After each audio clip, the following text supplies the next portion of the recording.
반복문을 공부하겠습니다. 이 프로그램은 반지름과 정밀도를 키보드 입력받아 원의 면적을 계산하여 서비스하는 프로그램입니다. 이 프로그램을 실행해 보겠습니다. 반지름 3, 정밀도 1의 원의 면적을 계산하여 보여줍니다. 그런데 원의 면적을 한 번 계산해 주고 프로그램이 종료해 버렸습니다. 한 번 실행해 두고 여러 번 계산하게 할 수 있을까요? 여러 번 계산하게 하려면 이 부분을 반복하여 실행하도록 해야 합니다. 특정 코드 블록을 무조건 반복 실행하게 하고 싶으면 해당 코드 블록을 이와 같이 while true로 감싸면 됩니다.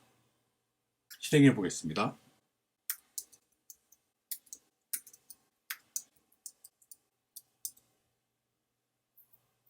이제 원의 면적을 원하는 만큼 반복 계산할 수 있습니다.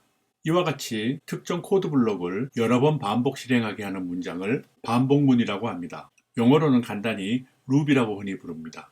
방금 본 프로그램과 같이 키워드 while true로 시작하는 반복문을 무조건 반복문 또는 infinite loop이라고 합니다. 무조건 반복문은 해당 코드 블록을 영원히 반복하면서 프로그램이 멈추지 않습니다. 실행 중인 프로그램을 강제로 멈추게 하려면 키보드에서 컨트롤 키를 누른 상태에서 C키를 누르면 됩니다. 이 프로그램을 컨트롤 C키를 눌러 강제로 멈추게 해보겠습니다.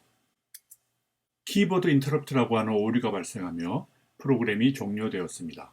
그런데 코드 블록을 무조건 반복하게 해놓고 키보드로 강제 종료하게 하는 건 프로그램의 사용자 관점에서 바람직하지 않습니다.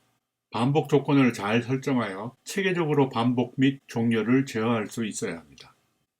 while 루프의 구문과 의미를 정식으로 알아보겠습니다. 키보드 while 옆에 반복 조건을 논리식으로 적고 콜론 기호로 마무리합니다. 그리고 반복 대상인 코드 블록은 선택 부분과 마찬가지로 들여쓰기를 해야 합니다. while 루프의 실행 의미는 이 흐름도를 보면 명확히 파악할 수 있습니다. 조건이 true가 되는 동안 코드 블록을 반복 실행하다가 조건이 false가 되면 바로 반복을 멈추고 빠져나갑니다. 따라서 반복할 때 매번 조건을 검사하여 계속할지 그만할지를 결정합니다. 다시 원의 면적 계산 프로그램을 보겠습니다. 이번엔 무조건 반복하는 대신 사용자가 키보드로 계속할지 여부를 표시하게 했습니다. 계속하고 싶으면 키보드에서 Y키를 누르고 그만하고 싶으면 다른 키를 누르게 요청하기로 했습니다. 사용자 의사를 지정할 변수를 more로 이름 붙였습니다. 초입에는 무조건 실행하게 하기 위해서 more 변수를 y 문자로 지정하고 while loop을 실행합니다. 그러면 이 반복 조건이 만족이 되니 몸체 블록을 실행합니다. 반지름과 정밀도를 받아 원의 면적을 계산하고 보여준 다음 이 코드 블록의 끝부분에서 계속할지 여부를 키보드 입력받습니다. 계속하기를 원한다면 Y키를 누를 테고 그러면 그 문자가 more에 지정이 되고 돌아가서 반복 조건이 true가 되니 블록을 다시 실행합니다. 만약에 그만하기를 원해서 다른 키를 누른다면 반복 조건이 만족하지 않으니 루프를 빠져나와서 작별 메시지를 프린트하고 프로그램을 종료합니다. 실행해 보겠습니다. 더하고 싶으니 Y키를 누르겠습니다. 이번에도 더하고 싶으니 Y키를 누르겠습니다. 이번에는 그만하고 싶어 다른 키를 누르겠습니다. 스페이스 키를 눌렀습니다. 작별 메시지를 프린트하고 잘 종료하죠. 원의 면적 계산 서비스 사례를 가지고 반복 조건을 명시한 while 루프를 살펴보았습니다. 이제 비디오를 잠시 멈추고 실습 문제를 풀면서 반복문 공부를 완성하겠습니다. 115쪽에서 117쪽에 걸쳐 있는 실습 문제, 수강 과목 평균 점수 계산 서비스를 구현해 보기 바랍니다. 원의 면적을 계산하는 프로그램이나 바로 앞에서 실습으로 작성한 프로그램을 실행할 때 정수가 아닌 문자열을 키보드 입력하면 어떻게 될까요? 해보겠습니다.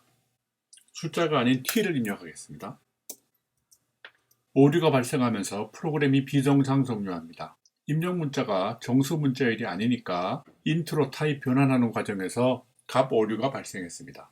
이를 방지하기 위해서 지금까지 배운 지식만으로 시도해 볼 수 있는 방법을 제시해 보겠습니다. 입력 문자열을 우량과 불량으로 구별할 수 있는 기준을 정하고 입구에서 입력 문자열을 검사해서 우량이면 통과시키고 불량이면 다시 입력하도록 조치하는 것입니다. 그러면 키보드 입력으로 인한 오류는 원천 차단할 수 있을 것입니다. 이를 입력 확인, 영어로 Input Validation이라고 합니다. 입력 확인 코드를 짜기에 앞서서 꼭 알아야 할 문자열과 관련된 지식을 먼저 공부하겠습니다. 파이썬의 문자열은 객체로 구현되어 있습니다. 문자열 객체는 영어로 string object라고 합니다. 문자열 객체를 생성하는 데 필요한 설계도가 string class입니다. 클래스는 객체가 수행할 수 있는 다양한 기능을 함수로 정의하고 있는데 이 함수를 특별히 method라고 합니다. 이 스트링 클래스를 가지고 스트링 객체를 생성합니다. 객체는 생성되면서 각자 자기 고유의 문자열을 속성으로 가집니다. 그리고 클래스로부터 메소드를 수행할 수 있는 능력을 부여받습니다. 즉, 객체는 메모리에 저장할 수 있는 실체이고 클래스는 객체를 얼마든지 생성해낼 수 있는 일종의 형판인 셈입니다. 문자열이 수행할 수 있는 메소드는 파이썬 표준 라이브러리 문서에서 찾아볼 수 있습니다. 잠깐 들려서 우리가 입력 확인에 사용할 isDigit이라는 메소드를 찾아보겠습니다. 파이썬 표준 라이브러리 문서입니다. 내장형 타입 중에서 텍스트 시퀀스형인 스트링을 클릭합니다. 보면 스트링 클래스가 정의되어 있고요. 그 아래로 내려가면 문자열 메소드가 나열되어 있습니다. 다양한 문자열 메소드들이 있는데 여기에 isDigit 메소드는 문자열 내의 모든 문자가 숫자이면 true를 리턴해주고 하나라도 숫자가 아닌 문자가 있으면 false를 리턴해줍니다. 문자열 메소드를 호출하는 형식입니다. 호출 대상이 되는 문자열 객체를 먼저 언급하고 점을 찍고 다음에 호출할 메소드를 붙여서 기술합니다.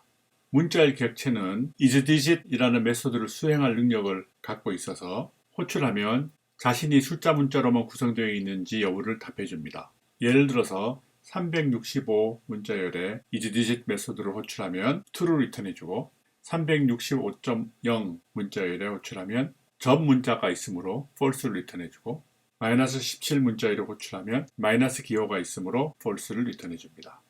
실행창에 가서 확인해 보겠습니다. 365 문자열 호출했습니다. 네, true입니다. 이 경우는 false이고요. 이 경우도 false입니다. 그러면 키보드 입력 문자열을 확인하는 코드를 어떻게 작성할까요? 우선 우량 입력이 무엇인지 정한 다음에 통과 조건을 설정해야 됩니다. 통과 조건을 만족하면 우량 입력이므로 통과시키고 통과 조건을 만족하지 않으면 불량 입력이므로 재입력을 받도록 해야 합니다. 이를 수행할 코드 패턴은 이와 같습니다. 입력 문자열 X가 통과 조건을 만족하지 않는 한 반복하여 재입력을 받도록 하는 코드 패턴입니다. 오늘 면적 계산 프로그램에서는 우량 입력이 숫자로만 구성된 문자열이므로 통과 조건은 x.isDigit이 되겠습니다. 그러면 입력 확인 코드를 추가해 보도록 하겠습니다. 키보드 입력 R에 대해서 입력 확인을 하고 통과 조건을 만족하지 않으면 재입력 받습니다. 다음 키보드 입력 P에 대해서도 통과 조건을 만족하지 않으면 재입력 받습니다. 이제 입력 확인 코드를 추가했으니 실행해 보겠습니다. 불량 입력에 대해서는 모두 재입력을 요청합니다. 정상 입력만 통과시킵니다. 프리시전도 마찬가지죠. 정상 입력만 통과시킵니다. 이제 비디오를 잠시 멈추고 실습 문제를 풀면서 반복문 공부를 완성하겠습니다. 122쪽에 있는 실습 문제를 풀어보기 바랍니다. 바로 전에 구현한 수강 과목 평균 점수 계산 서비스에 입력 확인을 추가하는 문제입니다.